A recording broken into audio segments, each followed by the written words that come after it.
You've got questions. We've got answers. We just got a letter. We just got a letter. We just got a letter. Wonder who it's from. Today's voicemail letter comes to us from John. Hey, John. Hi, guys. Thank you for taking my call. I'm in the process of interviewing financial advisors to start managing my assets. All of these claim to be fiduciaries. And when I speak with them, each one has a different plan or a different process that they follow. I was under the impression that a fiduciary would act in my best interest. With that being said, my best interest should have one possible solution, whereas good solutions or good plans could have many iterations or many variations. Can you please explain why different fiduciaries would have different plans and what I need to look for when hiring an advisor? Really appreciate all your guys' help and insights that you have. Thank you. Hey, John, thanks so much for the kind words. And, oh, gee, you're out there and you're doing the work, you're putting in the time, you're interviewing different people, and these plans, one's going left, the other one's going right. And yet all these planners supposedly have John's back because they're what's called a fiduciary, which means they are required to work in John's interest. How come there's so much variation? Well, I would be curious to know what the differences are, but I wonder if it's something as simple as it could be different assumptions, right? It could be something like we are going to assume 8% and someone else assumes 7%. And therefore, I think you need to save $500 a month instead of $600, or whatever. It could be something as simple as that, but it could also be something as simple as a product and say, hey, my doctor recommends Crestor, your doctor recommends Lipitor. Is there a profound difference between the two? Not really. They're both statins and they both lower, the bad cholesterol in your body. So sometimes one is better for a different reason because it interacts better with other medicine. And does the doctor take the time to explain that to you, or just go, your cholesterol sucks, and I know that you are also on this other medicine, so you're getting Crestor? Does he need to go into all the 32 reasons why he thinks it's better than Lipitor? I don't know, but I wonder what the big delta is. There can also be some wildly disparate answers as it relates to product, depending on what type of person you're going to. Sadly, if you are working with a person who specializes in annuities, then a lot of the answers are going to be annuity-based products or insurance-based products. Life insurance or something like that is going to be the solution to a lot of stuff. That's more of a charlatan than a financial planner, honestly. But does that person have the ability to say they're a fiduciary?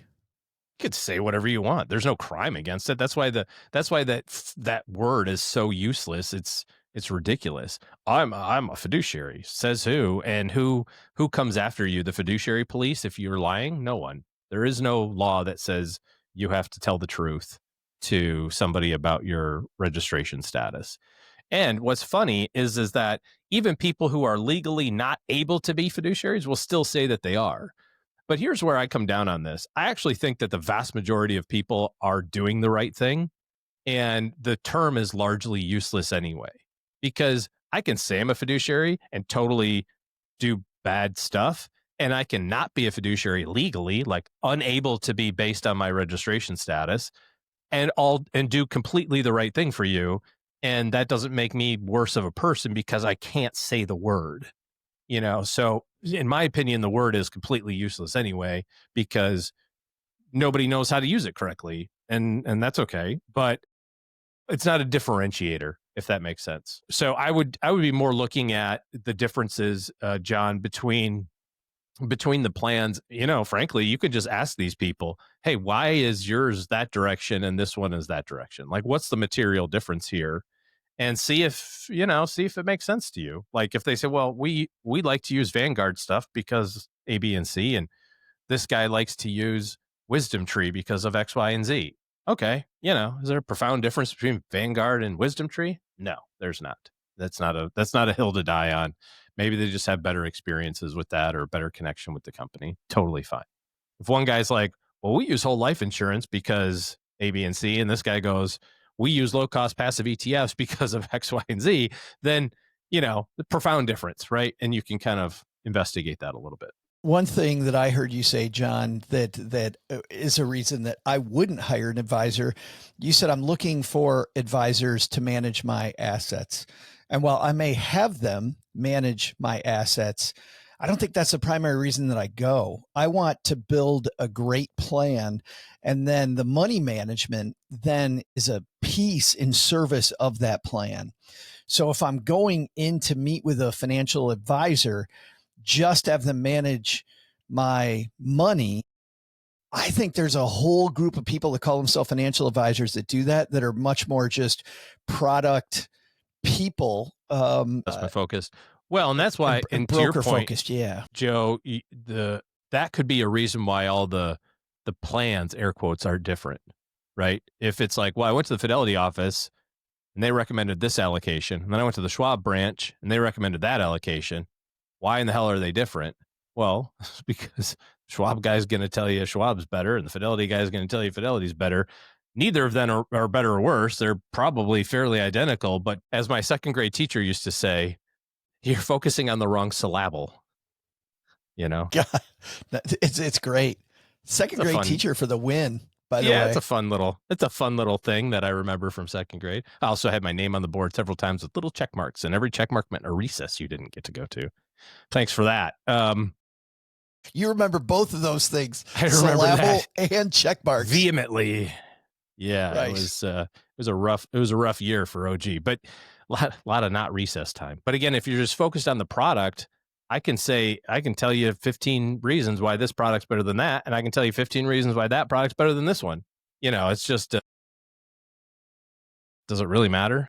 Yeah. So John, what I think a great financial plan is going to do, number one, is help you look at, am I saving the right amount of money based on my goal? If I'm not saving the right amount, how do I then come up with the right amount, either more or less? Where does that money come from based on what I value and based on my current spending? Do I have a debt strategy, not just debt? And am I allocating enough money to debt service without over allocating money there? Because I got to remember to also invest it for my future. I need to look at my risk management plan. What if the wheels come off the bus partway to my goal? How do I cover that? That's going to start with your biggest insurance, right? It's going to be your emergency fund. And then you're going to have just a plan for if different things happen to you. Then what's my retirement number? What are my different income streams? And then once I know what those are, then I have a much clearer picture of what investments fit my goal and which ones don't fit my goal.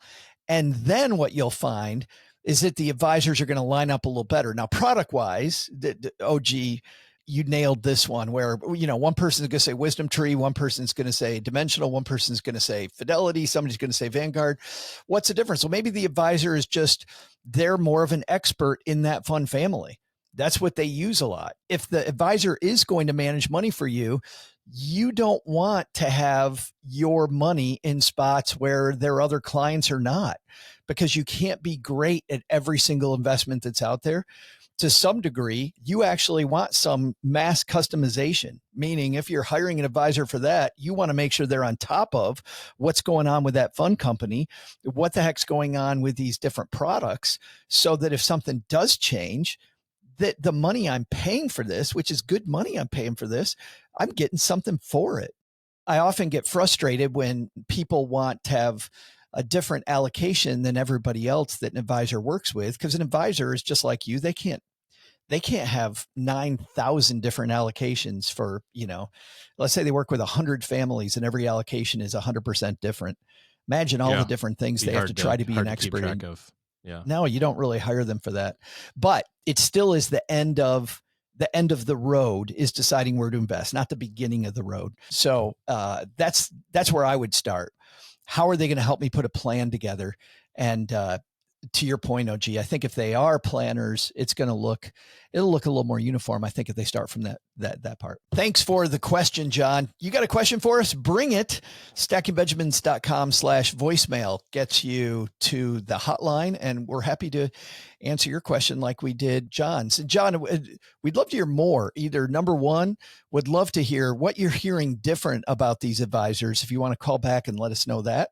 And then number two, when you find somebody, let us know what it was that you really liked about that particular advisor. Would love to hear how the story ends.